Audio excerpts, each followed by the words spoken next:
우리가 오늘 로마서 3장 9절로 해서 20절 말씀을 쭉 읽었습니다마는 특별히 18절까지 말씀 속에서 보면은 사도 바울이 참 죄에 대해서 집요하다라고 하는 생각을 하게 됩니다.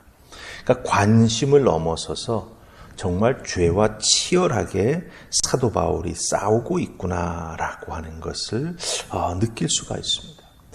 왜 사도 바울이 이렇게 죄와 싸울까? 참 죄라고 하는 게 이 인간 본성과 깊이 연관되어 있어서 참 아무리 말해도 아무리 경고해도 이 죄로부터 우리 인간은 자유로울 수 없는데 왜 이렇게 사도 바울은 죄에 대해서 집요할까?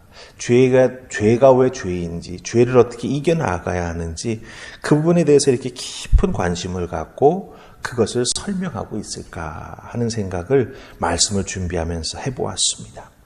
곰곰이 사도 바울이 왜 이렇게 죄 앞에 이렇게 집요할까? 세 가지 이유가 있다 생각해 봤습니다.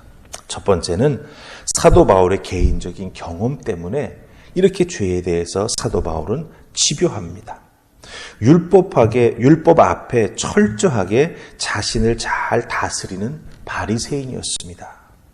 의인이라고 하는 자의식이 아주 강했던 사람입니다. 죄라고 하는 것을 자기 자신과 결부시켜서 생각할 필요가 없는, 율법적으로 보면 거의 완전하다라고 생각이 들 정도로 율법을 지키며 살았던 사람입니다. 그런데 다메섹에서 우리 주님을 만났습니다.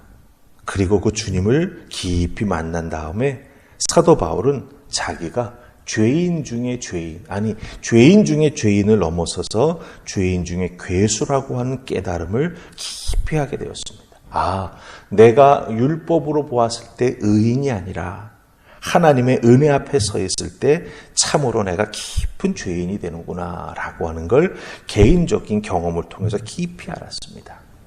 또 하나, 사도 바울이 이렇게 죄에 대해서 집요할 수밖에 없었던 이유 중에 하나는 유대인이기 때문에 그렇습니다. 죄를 생각하는 유대인의 사고방식을 사도 바울 자신이 너무나 잘 알기 때문이죠. 유대인들은 죄를 어떻게 생각합니까? 그 사고방식이 무엇입니까?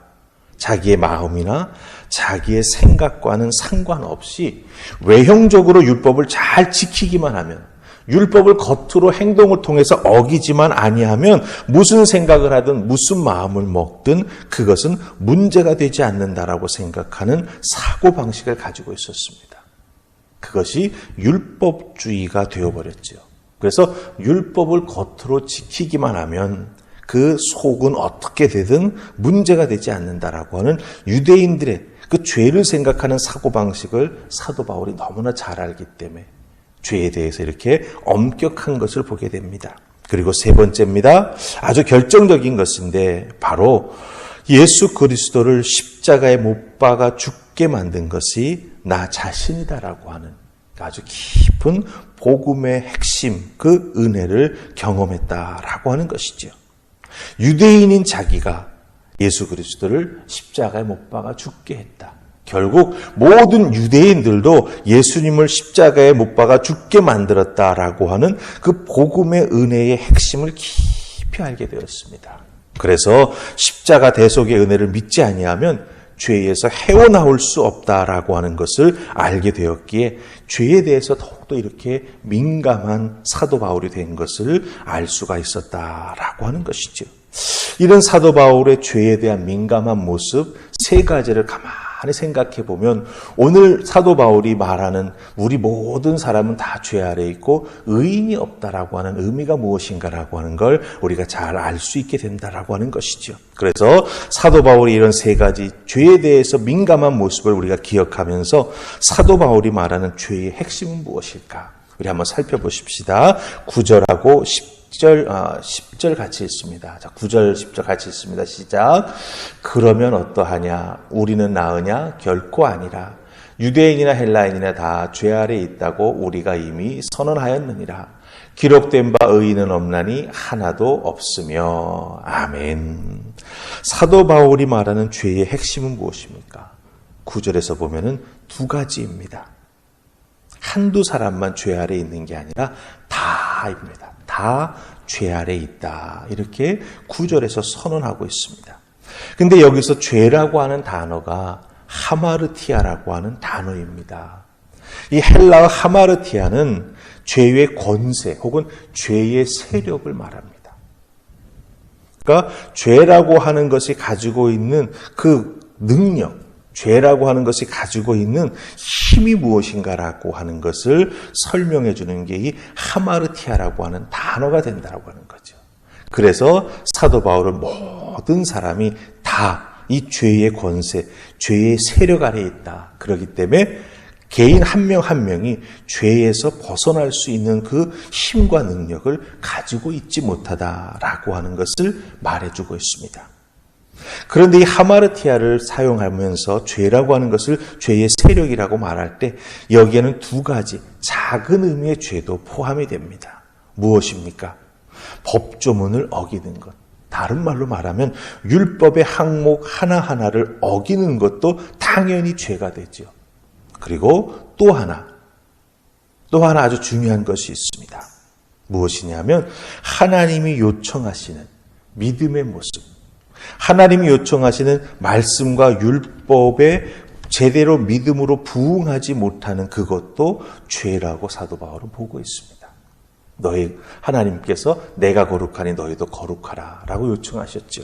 그것에 믿음으로 제대로 부응하여 그 자리에 나아가지 못하는 것도 사도 바울은 죄로 보고 있습니다. 그러니까 사도 바울이 죄 아래 있다라고 말할 때에는 죄의 세력 아래 있기 때문에 개인도 죄인이 될 수밖에 없고 또 율법을 어기는 그것 자체도 법이 되는 것이고 하나님이 믿음의 사람들에게 요청하시는 하나님의 요구하심, 하나님의 부르심, 하나님의 믿음이 이런 모습으로 되어야 한다라고 말씀하시는 하나님의 말씀에 제대로 응답하지 못하고 나아가는 것도 죄가 된다라고 사도 바울은 여기고 있다라고 하는 거죠. 따라서 바울이 말하는 죄라고 하는 것은 참으로 우리가 생각하지 못하는 하나님의 말씀과 요구에 응답하지 못하고 하나님 백성, 하나님 자녀의 위치에 제대로 믿음으로 서지 못할 때에도 그것이 죄가 된다라고 하는 것을 우리에게 알려주고 있습니다. 그러니까 단순히 죄가 어기느냐 아니냐의 문제가 아니라 하나님 앞에 하나님의 자녀로서의 삶과 그 위치를 내가 어떻게 지켜나가느냐까지도 포함이 된다라고 하는 것을 이 사도 바울이 말하는 우리 모두가 다 죄 아래 있다라고 하는 그 말씀 속에서 우리가 깨닫게 된다라고 하는 것이죠. 자, 그럼 또 10절에서 하나 더 있습니다. 죄가 무엇인가? 거기 보면은 의인은 없다 이렇게 말합니다. 의인은 없다라고 말하고 그 다음에 11절부터는요. 그 의인이 왜 없는지 18절까지 조목조목 의인이 없는 이유를 특별히 시편의 말씀 몇 구절과 이사야의 말씀을 인용해 가지고 지금 사도 바울은 왜 의인이 없는지 하나하나 조목조목 말해주고 있다라고 하는 것이죠. 그래서 11절부터 보면 깨닫는 자도 없다. 하나님을 제대로 이해하는 자가 없다라고 하는 거죠. 그 다음에 다 치우쳤다. 이렇게 말하는데 이 치우쳤다라고 하는 것은 화를 쐈는데 관역에서 빗나갔다는 뜻이에요. 사실 이게 하마르티아라고 하는 죄라고 하는 단어가 나오게 되는 가장 근본적인 원인이기도 합니다. 근원이기도 합니다. 그러니까 다 치우쳤다. 하나님이 원하시는 믿음의 핵심에서 빗나갔다. 말하는 것, 행동하는 것, 생각하는 것, 입으로 말하는 것, 우리 구체적으로 목구멍, 혀 다 말하죠. 그리고 생각하는 것까지, 그리고 하나님을 두려워하지 않는다라고 하는 것으로 죄의 목록을 딱 마치고 있습니다. 여러분 잘 보세요. 거기 나와 있는 11절부터 시작해서 18절까지의 내용을 가만히 살펴보면 그냥 사람의 모습이 그려집니다. 외형적으로 머리부터 발끝까지 우리 인간은 다 죄인이에요. 그리고 중요한 것은 무엇입니까? 그 인간이 외형적으로 뿐만 아니라 속으로 생각하는 것까지도 죄인된 모습을 가지고 있다라고 하는 것을 사도 바울은 여기서 그려주고 있다라고 하는 것입니다. 우리가 가지고 있는 눈, 입, 입술, 혀, 목구멍, 손, 발, 생각에 이르기까지 모든 것이 죄를 짓는 도구가 되어버렸다라고 하는 거예요.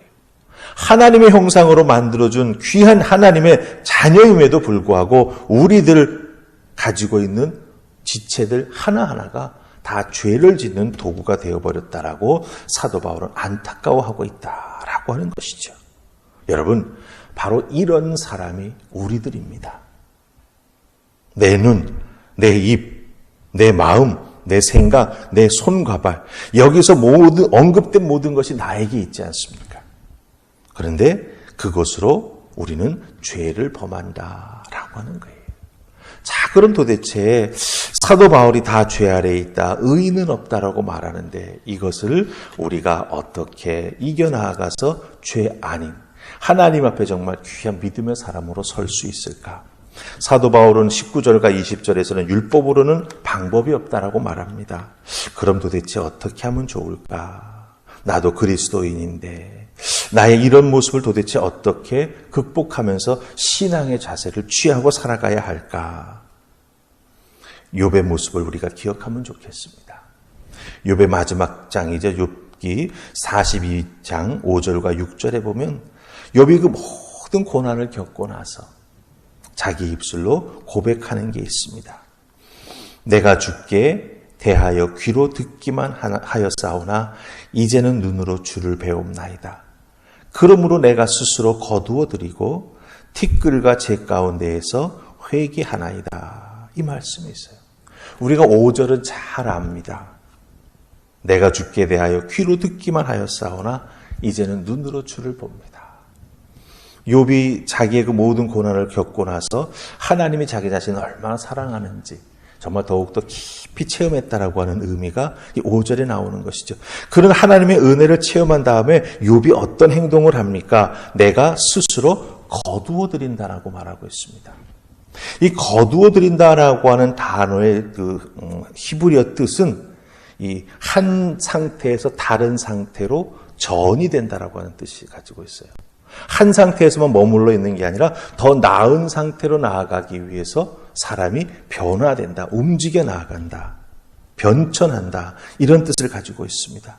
그러니까 내가 스스로 거두어 드리고는 무엇입니까? 내가 죄인이었음을 깨달아 알고 어느 자리로? 의인이라고 생각했던 교만한 자리에서 티끌과 재 가운데 회개하는 자리로 나아갑니다. 이렇게 말하는 걸 보게 되죠. 바로 욥과 같은 모습, 마음, 그 신앙 자세가 우리에게 필요하다라고 하는 것입니다. 그래야 우리 모두가 죄 아래에 있고 의인은 하나도 없다라고 하는 이 사도 바울의 죄에 대한 선언 속에서 예수 그리스도의 구원의 은혜를 덧입은 우리들이 이 땅에서 하루하루를 어떤 자세로 살아가야 하는가라고 하는 것을 이 욥의 고백 속에서 우리가 깨달아 알게 된다라고 하는 것이죠. 내가 스스로 거두어 드리고 티끌과 재 가운데에서 회개하나이다.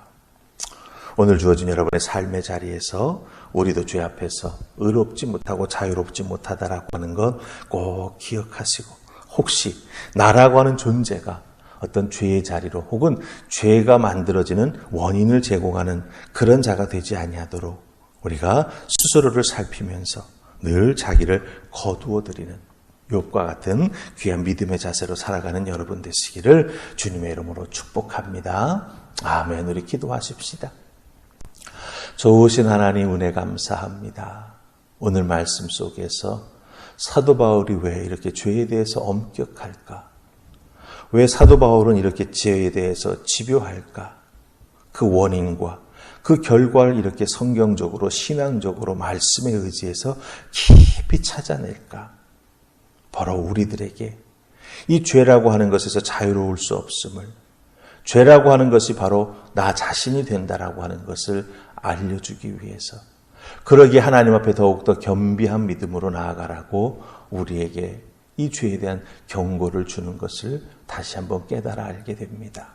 주여 도와주셔서 우리들도 주님 앞에 복음의 은혜를 통하여 구원함을 받은 자들이오니 사도 바울이 심각하게 깨달은 이 죄의 모습, 그것을 다시 한번 생각해보고 이겨나가는 믿음의 사람이 될 수 있도록 복 내려 주시옵소서. 아버지 도우시는 은혜 가운데 죄의 권세와 싸워 이기는 자들이 되게 하시고 하나님 기뻐하시는 아름다운 신앙의 모습 만들어가는 은혜를 더하여 주시옵소서. 감사하옵고 예수님 이름으로 기도하옵나이다. 아멘.